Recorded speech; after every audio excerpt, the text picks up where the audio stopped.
साथियों नमस्कार। समस्त भारतवर्ष के होमगार्ड जवान, गृह रक्षी जवान, नगर सैनिक जवान, महिला जवान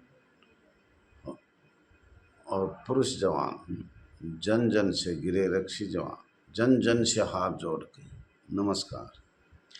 साथियों, हमने आपको बताया था कि स्वयं सेवक कोई संस्था नहीं होती। ये आपको ज़बरदस्ती थोप रखा है। न आप मजदूरी में आते हो, न कंपनी में आते हो। तो आज इस पे हम बता तो दिया, लेकिन फिर भी इसमें इतना लंबा काम है। हमारे तो फिर पढ़ने में ही सारी ज़िंदगी चली जाएगी।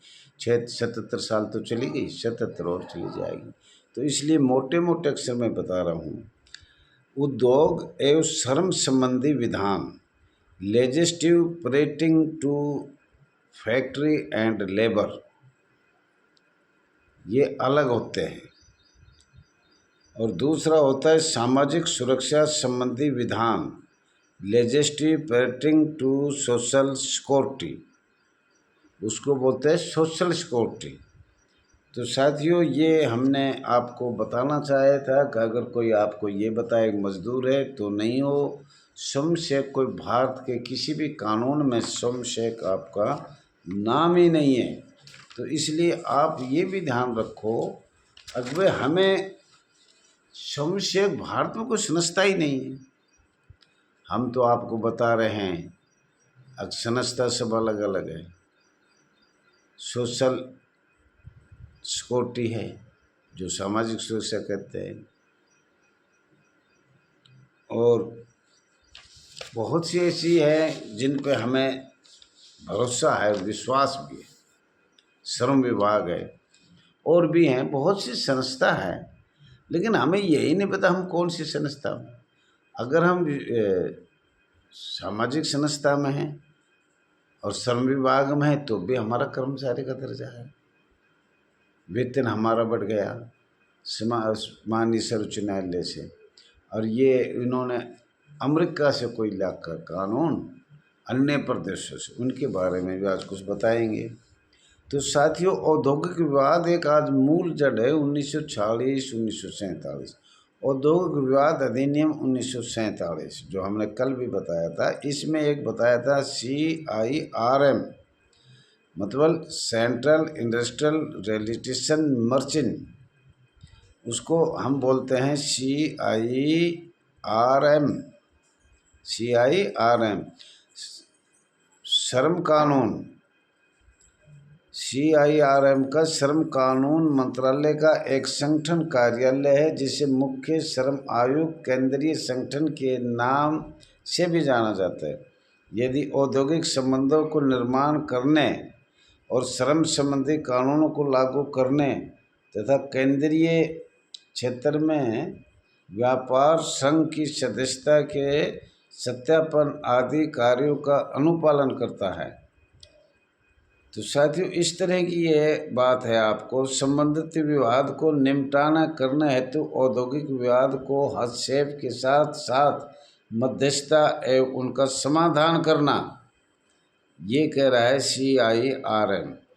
हड़ताल तथा तालाबंदी की संभावनाओं की स्थिति में हस्तक्षेप करना, ये आपका CIRM है, जिस संस्था को आपको पता भी होगा और उसमें हम कहना भी चाहेंगे।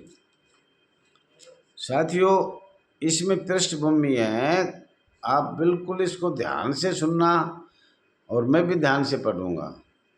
आपको बताते चलें कि वर्ष 1950 के दशक की शुरुआत में बाबू जगजीवन राम, जो आज स्वर्गीय बाबू जगजीवन राम बोलो, और बाद में माननीय VV गिरी द्वारा ब्रिटिश कालीन अधिनियम को समाप्त करने की दिशा में प्रयास किए गए।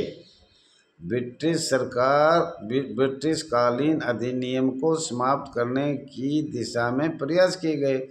वस्तुतः जिस प्रकार का परिवर्तन ये लोग चाहते थे, वो संघर्ष का द्विपक्षीय समाधान था, जो कि किसी भी उदार लोकतंत्र की सामान्य विशेषता है। मेरा कहने का मतलब जो कानून अंग्रेज जो उधार ले आए थे, फिर माननीय पंडित जवाहरलाल उधार ले आया, बहुत से कानून लाकर आपको स्वयंसेवक बनाया था। उसमें उस टाइम जब आपका 1950 में संविधान बना, जब ओनली 2 वरिष्ठ अधिकारी मंत्रियों ने आपकी आवाज़ उठाई गई थी, लेकिन वो सुनी नहीं गई। इस संबंध में माननीय वीवी गिरी की तर्क ये था कि श्रम कानूनों के क्रियान्वयन और श्रमिक तथा प्रबंध के मध्य विवाद की स्थिति में राज्य की कोई भूमिका नहीं होनी चाहिए। ये जो आपको श्रम कानून जो बनाया है, इसमें राज्य की भूमिका नहीं होनी चाहिए, ये केंद्र की पूरी भूमिका होनी चाहिए। ये किसको कहा? माननीय वीवी गिरी को। और ये कभी भी सुन लेना, आपकी 2 ही लड़ाई है, श्रम कानूनों की और सामाजिक कानूनों की।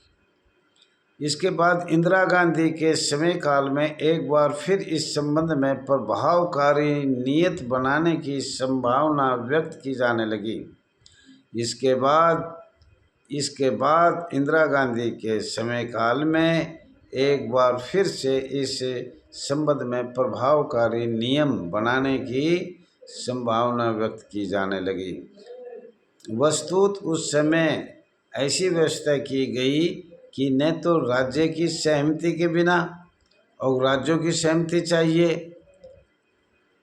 स्थायी श्रमिकों को काम से हटाया जा सकता है। जो स्थायी श्रमिकों को जो काम से हटाया जा सकता है, वो नहीं काम की जगह को बंद किया जा सकता है।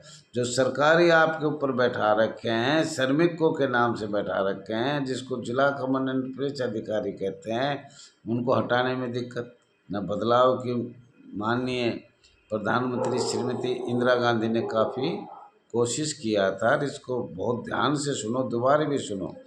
उस समय ऐसी व्यवस्था की गई कि न तो राज्य की सहमति के बिना न स्थायी श्रमिकों को काम से हटाया जा सकता है और न ही काम की जगह को बंद किया जा सकता है। इसलिए आप श्रमिक के श्रम रह गए। अनुबंध श्रम प्रारंभ, अनुबंध श्रम प्रारंभ, इसके भी कई बिंदु है साथियों, और ये बिंदु ज़्यादा की वजह से सब नहीं पढ़ पाऊँगा, तो मैं मेन पढ़ रहा हूँ। अनुबंध श्रम नियमन और उन्मूलन अधिनियम। उसके बाद है अनुबंध श्रम विषय के स्थायी चिंता की वजह क्या है। अनुबंध श्रम के विषय में स्थायी चिंता की वजह क्या है, ये पूरा पढ़े तो बहुत अच्छे है। इसमें आपका बहुत से बात को ज्ञान होगा, बहुत से प्रश्नों को ज्ञान होगा, और ये आपको पढ़ना ही होगा। और हम भी बताएंगे कभी समय लगा तो। और अभी आपको बता रहे हैं श्रम कानून के सुधार, श्रम कानूनों के सुधार। वित्त मंत्री अरुण जेटली, माननीय वित्त मंत्री अरुण जेटली की अध्यक्षता वाली समिति 44 श्रम कानूनों को 4 आसान कोड्स में बदलने पर विचार कर रही है या किया गया था, जो औद्योगिक संबंध मजदूरी, सामाजिक सुरक्षा और कर्मचारी सुरक्षा से संबंधित होगी। ये माननीय वित्त मंत्री माननीय जेटली जी ने कहा, और इसमें सुधार भी होना था। स्पष्ट है कि ऐसे प्रयासों से आर्थिक सुधारों की गति धीमी हो गई। हालांकि इन सब के बावजूद सुधारों का एक ऐसा क्षेत्र है जिसने सबसे अधिक मात्रा में ध्यान आकर्षित किया है, वो है श्रम सुधार। बदलते समय एवं परिस्थितियों के मद्देनज़र श्रम सुधारों में फर्मों और कर्मचारियों के बीच संबंध में नियंत्रण करने वाले कानून ढांचे के पर्याप्त बदलावों को शामिल करने के संदर्भ में सरकार श्रम सुधारों के विषय में बहुत सतर्कता से कार्य कर रही है। तो साथियों, ये आपको हमने बताया है, और इसमें हम चाहते भी हैं और कुछ बताना। बहुत से हैं, इसको पढ़ के सुनाएंगे। 77 साल तो वैसे लगी और आगे, लेकिन इनको आप भी पढ़ के हाथ जोड़ के ध्यान दो। ज़्यादा से ज़्यादा सब्सक्राइब करो, लाइक करो। ये आपका अपना RS दहिया एक्स होमगार्ड में स्वागत है। आपका अपना चैनल है। ज़्यादा से ज़्यादा सब्सक्राइब करें, लाइक करें, शेयर करें, कमेंट करें। आपको अच्छा लगे तो ये आपको बार बार बताया जा रहा है और फिर भी आप लोग इस पे ध्यान नहीं दे रहे। ये बात दोबारी आपको कोई बताएगा भी नहीं। पर ये हम all India home guard welfare association registered number 34,987 सरकार, भारत सरकार तक भेजना चाहती है। एक एक शब्द का उत्तर देना चाहती है। एक एक सन बताया जाएगा आपको और किस तरह से क्या हुआ है। तो ये आपको बताया हमने। माननीय अरुण जेटली को क्या कहा, लेकिन हम फिर भी संशोधन करवाने के लिए ध्यान करना होगा जो नियमन है। थोड़ा सा ये भी सुन लीजिए। अंग्रेजों के कानून IPC 1860 का 45वां क्रिमिनल CRPC धारा 21 लोक सेवक अंग्रेजों की पुलिस एक्ट 1861 1 जनवरी 1962 धारा 21 लोक सेवक लागू किया गया था। अंग्रेजों ने, ब्रिटिश सरकार ने 1908, 1909, 1919 भी आपको पढ़ना चाहिए। ये बार बार मैं बता रहा हूँ। भारत सरकार अधिनियम 1935 प्रथम विश्व युद्ध और 1773 रेगुलेटिंग एक्ट आपको पढ़ना जरूरी है। सेकंड वर्ल्ड वार 1939, 1940, 1941, 1942, सशस्त्र का अधिकार 1945, 46, 42 भी आपको पढ़ना बहुत ज़रूरी है। भारत संविधान 6 दिसंबर 1946 एवं 9 दिसंबर 1946 दिनांक 15 अगस्त 1947 पहली तारीख देखा जाए। अस्थायी भारत सरकार को भारत की आज़ाद होने से पहले अनुच्छेद लागू किया गया था। 1946, 1948, तो इनके बारे में भी आगे बताया जाएगा। अब समय हो गया। आपका बहुत बहुत धन्यवाद है।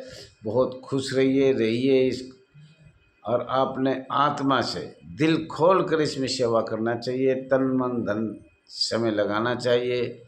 आर्थिक सहायता भी देना चाहिए। आपको खाता नंबर भी दे दिया है और मीटिंग भी आना चाहिए। एकता का परिचय देना चाहिए। और मैं चाहता हूँ तन मन धन मेरी बहन, मेरे जवान, आज मेरी उम्र करीब 73 साल हो, 73-74, और हमारी मैडम कुछ बड़ी है मेरे से साल 2 साल या 3 साल, तो उसकी तो ज़्यादा भी हो गई। पर हम पुराने टाइम की बात है तो उसमें ऐसे होता था, कौन बड़ा छोटा देखता था। और हम तो पढ़ते थे जब वो डेट आ गई, आगे पीछे आई तो आज तो गई, वो कभी भी आई, लेकिन वो स्कूल की सर्टिफिकेट तो आ गई। तो उसमें ये पता लग गया। थैंक यू साथियों, धन्यवाद। जय हिंद, जय भारत।